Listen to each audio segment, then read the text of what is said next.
2023 সালের দিল্লিতে যখন গণহারে রোমানিয়ার ভিসা রিজেক্ট হচ্ছিল তখনও মালয়েশিয়াতে ভিসার রেশিও ছিল অনেক বেশি। 2024 সালের এপ্রিলে আকাশপথে এবং 2025 সালের জানুয়ারিতে স্থলপথে রোমানিয়া সেঙ্গেন অঞ্চলের অন্তর্ভুক্ত হয়। সেঙ্গেন নিউজের তথ্যমতে রোমানিয়ায় এখন তীব্র শ্রমিক সংকট চলছে এবং 3 লাখেরও বেশি বিদেশি কর্মী প্রয়োজন। এরই মধ্যে 2025 সালের শুরুতে 1 লাখ নতুন বিদেশি কর্মী নিয়োগের কোটা ঘোষণা করেছে রোমানিয়ার সরকার। আপনি যদি মালয়েশিয়া প্রবাসী হয়ে থাকেন এবং ইউরোপে যেতে চান তাহলে রোমানিয়াতে আবেদন করতে পারেন।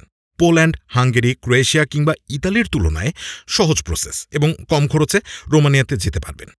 রোমানিয়াতে কিভাবে যাবেন, কি ডকুমেন্টস দরকার, ট্রাস্টেড এজেন্সি কিভাবে খুঁজে পাবেন, ওয়ার্ক পারমিট পেতে কত দিন সময় লাগে, কত টাকা খরচ হবে, কোথা থেকে ফ্লাইটের ব্যবস্থা করতে হবে, জব চেঞ্জ করা যাবে কিনা এবং কিভাবে প্রতারিত হওয়া থেকে নিজেকে বাঁচাবেন, এই সব প্রশ্নের উত্তরই পাবেন আমাদের এই ভিডিওতে।